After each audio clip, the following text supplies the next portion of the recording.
All right, so have you ever wondered how those super successful people like, Oprah or Elon Musk, how they actually start their day?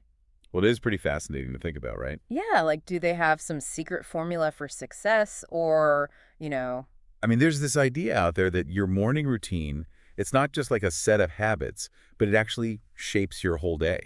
interesting. Like Tony Robbins, he said, the way you start your day determines how well you live your day. Hmm, I like that. It's not about like some magic solution. Right. It's about the psychology and the neuroscience of, why certain actions just set you up for success. So it's not just about drinking lemon water at 5:00 a.m. No. Okay, so let's get into some of these routines and see what these high achievers are actually doing. That sounds good. So one name that always comes up in these conversations is Oprah Winfrey, Of course. and she's all about gratitude and mindfulness. Right. She starts her day with 20 minutes of meditation followed by journaling about what she's grateful for. It's interesting because gratitude isn't just like a feel-good thing. Right. There's actual science behind it. Studies show that practicing gratitude can actually rewire your brain, Hmm. making you more, open to positive emotions and experiences. So it's like building a muscle for optimism. Yeah, exactly. Okay, but let's be real. Not everyone has Oprah's schedule or her, Zen-like personality. Yeah, that's true. What about someone like Elon Musk, who's juggling multiple companies and a crazy workload? Yeah, he's a different story. His morning routine is, well, a bit different. Totally different. Yeah. Musk is all about efficiency. Okay. He skips breakfast and goes straight to his emails for the first 30 minutes of his day. Really? Yeah.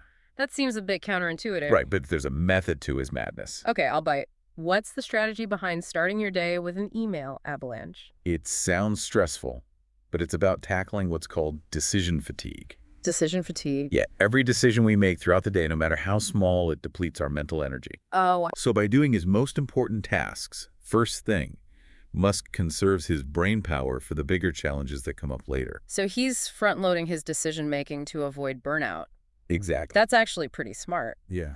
But what about someone who's more focused on physical well-being than emails? Yeah, okay. Like Richard Branson? Right, he's a good example. He's all about that early bird life, waking up around 5:00 a.m. and immediately getting active. He does. Kite surfing, swimming, tennis. He's not exactly easing into his day. Not at all. Uh. Branson's approach shows how important the connection is between our physical and mental states. Mm. He believes that exercise is key to clearing his head, boosting his energy, and getting him ready for the day. And there's research to back that up, right? Oh, yeah, definitely. So it's not just about physical fitness. Right. There's a cognitive benefit to getting our blood pumping early on. Absolutely. Tell me more about that. Well, when we exercise, especially in the morning, our blood flow to the brain increases. Okay. And this has been shown to enhance focus, memory, even creativity. So it's like a jump start for your brain. Yeah. It's like a natural brain booster before you even have your coffee. All right, so we've got Oprah's mindful start, Elon's efficient email blitz, and Richard Branson's high-energy workouts. Right. A pretty diverse group. They're all super successful, but their routines seem pretty different. Yeah. On the surface, they do. Is there a common thread here, or are these just random habits? Well, despite how different they seem, there is a unifying principle: intentionality. Intentionality. These people aren't just stumbling through their mornings. Right. They're making choices about how they want to start their day. Oh, I see. They've figured out what works for them and built routines that support their goals and values. So it's not about copying a routine. It's about understanding the principles Exactly. and figuring out how to apply them to our own lives. Right. But how do we go from admiring these millionaire routines to creating something that works for us? That's a great question. And that's where the science behind these routines gets really interesting. It lets us move beyond just what they do and into why they do it. I see. So we can personalize these principles for our own lifestyles, goals, and personalities. All right, so give us the inside scoop. Okay, so let's start with mindfulness, which is the foundation of Oprah's routine. Okay. Things like meditation and journaling, they've been shown to reduce levels of cortisol, which is the stress hormone. Ah, okay. So by starting your day with a calmer, clearer mind, you're better equipped to handle whatever comes your way. So Oprah's not just being woo-woo. No, There's a real benefit to those practices. a real physiological benefit. And Richard Branson's love of exercise is more than just a personal quirk, I'm guessing. Oh, yeah, exactly. As we said, exercise, especially in the morning, increases blood flow to the brain. Right. And that has tons of positive effects on cognitive function. Improves focus, memory, even creativity.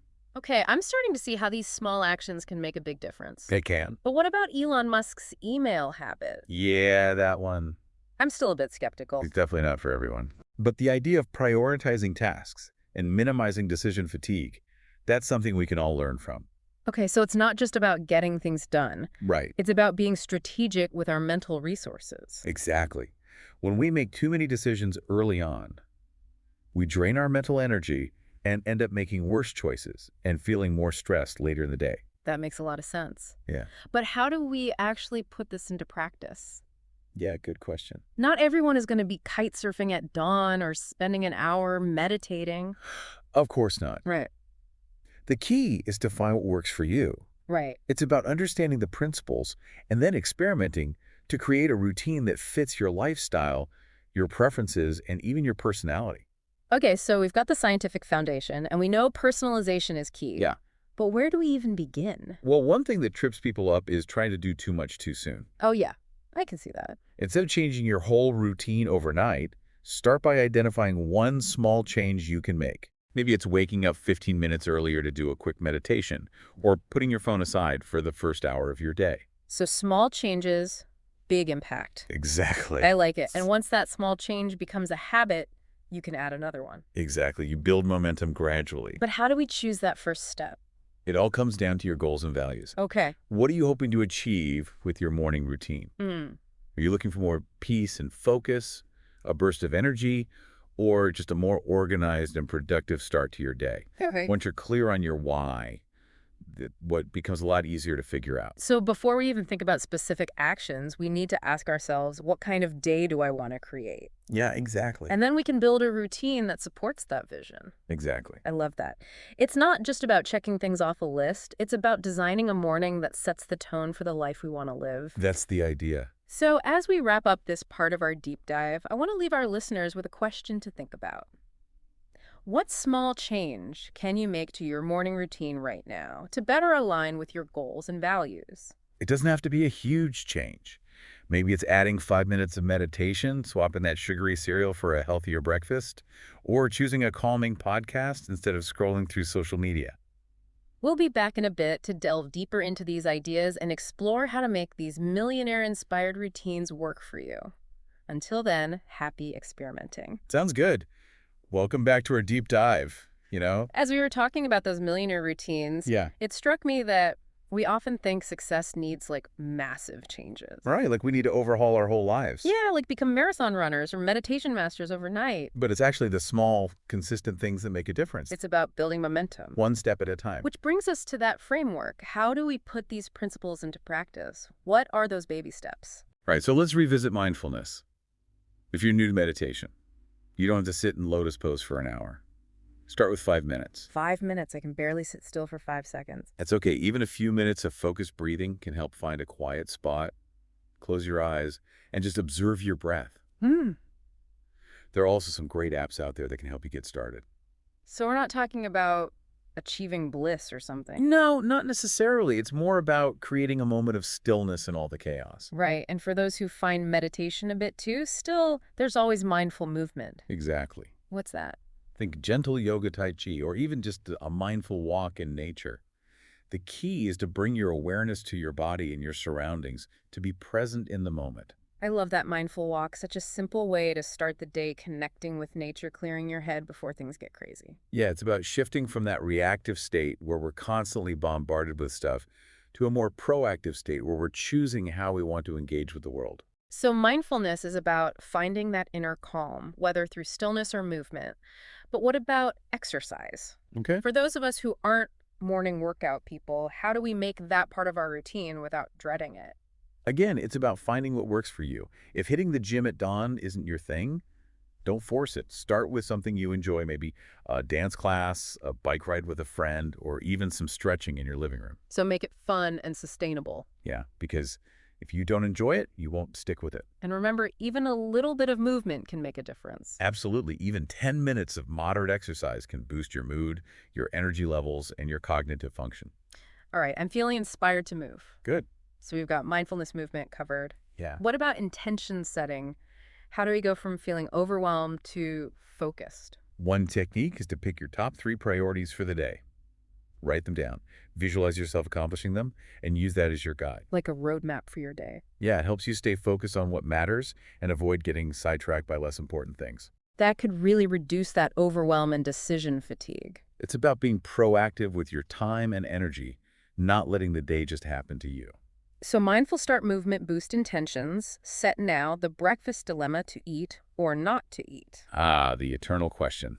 And as we said, there's no right answer. Some people need a big breakfast, others find it weighs them down. It's about experimenting and listening to your body. Yeah, I've noticed what I eat in the morning really affects my energy. Exactly. Pay attention to how different foods make you feel both physically and mentally. Do you feel better after protein or a lighter meal? Finding what fuels you best. Right, for body and mind. And if you're not hungry in the morning, don't force yourself. Okay, good to know. It's about honoring your body. If you do eat breakfast, make it a mindful experience. Sit down, savor your food, and avoid distractions like your phone or the TV. Avoid distractions so you can connect with your body and prevent mindless eating. That's the idea. Which brings us to that last element, creating a tech-free zone, tough one in our world, but probably worth it. It's about reclaiming those morning hours for yourself. Instead of letting emails and notifications take over, give yourself at least 30 minutes, ideally an hour, to wake up slowly, connect with yourself, and set a positive tone for the day. I've been trying to be more mindful about my phone in the mornings, and it's made a difference. I feel calmer when I don't check it first thing. It's about setting boundaries and putting your well-being first. So not becoming a hermit, just being more intentional with technology. Maybe swap scrolling for a podcast or a book. Right. Choose activities that nourish you and set you up for a better day. Okay, so our blueprint, mindfulness movement, intention setting, mindful breakfast or not, and a tech-free zone a lot to take in any advice for those feeling overwhelmed. Remember, it's a journey, not a destination. Don't do everything at once. One step at a time. Exactly. Start small and build from there and be patient. It takes time to create new habits. And there's no perfect routine. Right? What works today might not work next year. Things change, priorities shift, and that's okay. Stay curious, listen to your body, and adjust as needed. It's about finding what works for you, not following rules. Exactly. And it's about more than checking things off a list. It's about creating a life that you want. Investing in yourself and setting yourself up for a good day. I like that. Uh. So as you create your morning routine, ask yourself, what kind of day do I want? What small steps can I take to get there? Powerful question. It's about designing a morning that sets the tone for the life we want. And even small actions, when done consistently, can have a big impact. So what small change can you make right now to better align with your goals? Anything. Wake up 5 minutes earlier, take a few deep breaths, choose a healthy breakfast, set an intention for the day, or put your phone away. The possibilities are endless. Welcome back to the Deep Dive. So much good stuff about morning routines, mindfulness movement, intention setting. But where do we even begin? It's easy to get overwhelmed, but you don't have to do everything at once. Right. Small changes, building habits slowly, but how do we make those changes stick? One thing is people set unrealistic expectations trying to change everything overnight. Then they get discouraged when they slip up. Like going from 0 to 60? Exactly. Instead of a total transformation, start with one tiny tweak to what you already do. Okay. Maybe setting your alarm 15 minutes earlier for a quick stretch, or swapping that sugary cereal for a protein smoothie. Manageable changes. Yeah, but even small changes can be tough. How do we actually make them stick? Right. Good question. One thing that helps is making it enjoyable. Okay. If you hate running, don't force yourself. Find something you actually look forward to, dancing, swimming, hiking, whatever. So challenge, but also enjoyment. Exactly. The more you enjoy it, the more likely you are to keep doing it. Makes sense, but life gets in the way sometimes. What about those days when you sleep through your alarm or have an early meeting? You got to be flexible. Don't beat yourself up. If you miss a day or two, just get back on track when you can. So progress over perfection, and I guess having some support helps too. Oh yeah, accountability is huge. Tell a friend, join a group, or just track your progress in a journal. That outside support can make a big difference. Like having a cheerleader in your corner? Exactly. And remember, your routine isn't set in stone. Right. What works now might not work a year from now. Priorities change, schedules change. You change. Stay curious. Listen to your body and adjust your routine when you need to. Finding what truly works for you, not just following rules. It's about more than checking things off a list. It's about creating a life you actually want. Investing in yourself, setting yourself up for a good day. And it's about more than just getting things done. It's about creating a life that reflects what you truly value. creating a morning that sets the tone for the whole day and ultimately for the life we want to live. Thanks for joining us on this deep dive into morning routines. We hope you're leaving with some inspiration to create a morning ritual that helps you thrive. Until next time, make each morning count.